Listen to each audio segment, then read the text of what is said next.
Most businesses are wasting their time creating content that will never turn into sales. It's not because content itself doesn't work, it's because you're missing the system that actually turns views into sales. I'm going to break down a very simple 3-step structure that you can use that actually turns social media views into real results for your business. When someone comes across you for the very first time on social media, they're probably not going to buy from you. Before that can happen, there are 3 things that you need to achieve. The first thing is attention, then trust, then conversion. Attention is where they first come across you. This is where you create the scroll stopping content. This is the first impression, right? This is where people come across you for the first time. You get them to stop scrolling and actually hear what you have to say. Then there's trust. This is probably the most important thing if you're trying to create content that helps your business. You need to build a level of trust with your audience. So this is where you're going to deliver a lot of value and start to establish a relationship with these people who have found your content. And then finally, action. Now, this doesn't necessarily have to be where you try to convert them into a sale, depending on where you're at. It could be simply you want them to follow you. Maybe you want them to inquire on a landing page, join an email list, download a lead magnet, whatever it is. But ultimately, this is where you convince that person to do the thing that you want them to do. Now, the problem with social media and a lot of the advice that's out there is it's all optimized for attention. It's all just talking about how to get the most amount of views, followers. It's all ego metrics. And this is where most people get things wrong because they optimize for getting the attention and then try to sell directly off the back of that attention. But attention itself isn't enough. If you don't have that layer of trust in there, people are not going to buy from you. So instead of focusing purely on attention, we want to have a system in place that takes people through all 3 of these steps.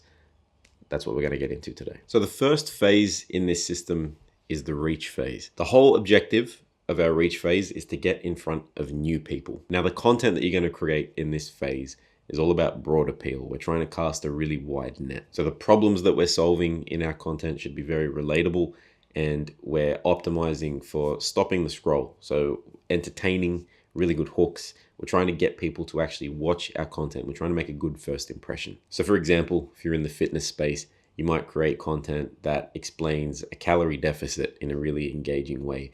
If you're a accountant, you're going to outline a really simple way to budget every week. Like, the problems should be very simple, easy to explain very quickly, and have mass appeal to the people that you're trying to reach. Because the other thing we're trying to do in this phase is teach the algorithm who our audience actually is. So this is going to serve it to as many people as possible, and that's how we're going to start to build the audience that's going to watch our future content. In the reach phase, you should be using minimal, if any, CTAs at all. The content you're making here is going to be your first impression. And I don't believe this is where you should be making an ask on people who are seeing you for the first time. I have an example from a recent conversation that I had with a business owner. She needed some help with her social media. So we sat down, we looked at her current content that she's posting on Instagram, and most of the content felt like ads. It was really specific to the product that she was offering, trying to get people to buy. Getting maybe a few hundred views. Some of the content was good, but one piece of content really stood out to me, and it was this reel that she made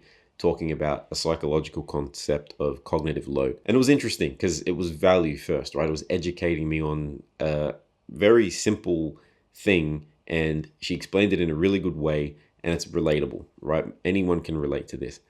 And I said to her, you should double down on this. Make some content that really focuses on these kinds of things. So she remade the exact same reel, really good visual hook, broke it down in a very clear, easy to understand way. And it did like 20 times her normal views. That was a really good example of a good piece of content for a reach focused phase. It's got mass appeal, and she framed a problem that most people would have in a way that still relates to her business. And this is a trap that a lot of people actually fall into.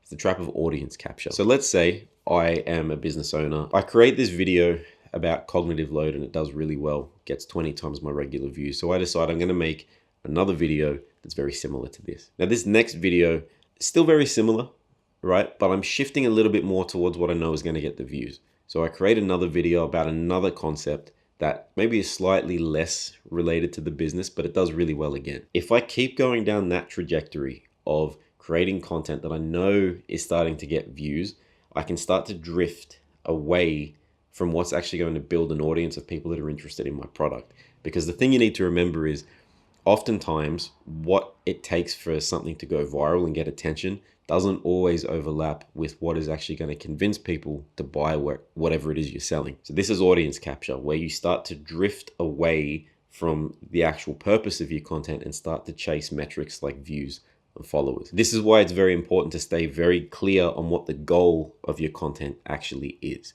because you might start to go viral consistently and start to build a lot of views and followers, but you could build a huge audience that will never buy from you. And that's a trap you don't want to fall into. And this is where phase 2 comes into play. So phase 2 is the nurture phase. And this is where you're going to focus on starting to build the relationship with the audience. It's going to turn into trust that's later going to be leveraged to get sales. So the content in this phase is a bit different to the reach focused stuff, because you can get deeper and more specific in terms of the topics and the problems that you're solving in your content. So it's got less broad appeal, but the people that choose to watch this content are warmer, they're more invested, they're prepared to actually listen because they liked the first impression. Now they want to get more results from you. And the key thing we're trying to do here is create return behavior. We're trying to get these viewers to keep coming back and watching everything that we post. We're not chasing views in this phase. Fewer views on a piece of content is fine. What we're really trying to make sure is happening here is the people that found us in the reach phase are coming back and watching all of this nurture-based content. The people that are watching this content, these are the people that are most likely going to buy from you. And this leads me into something that I don't think I see anyone talking about, but I kind of call this audience pruning, right? It's kind of maintaining your audience, trimming the fat, if you will. See, not all followers are equal. If you create a video in the reach phase that gets like 10 million views, right, and you get thousands of followers from it and your audience just jumps, not all of these new followers are going to keep coming back and watching all of your future content, let alone buy whatever it is that you're selling. The nurture phase is where you're actually going to trim back the audience a little bit. See, what you actually want to happen is for people who are not that interested in what you have to offer to go away. You want them to unfollow. It doesn't matter if they do. It really does not matter. If you're not like an influencer who makes their money from brand deals and sponsorships or whatever, you don't have to worry about how many followers you actually have. You want to have quality followers instead of just quantity. This nurture phase is great for that, because if you create more boring content that is still high value, right? It's not optimized for going viral. It's optimized for solving problems and having high value. The people that watch that, they're the people that you want to target.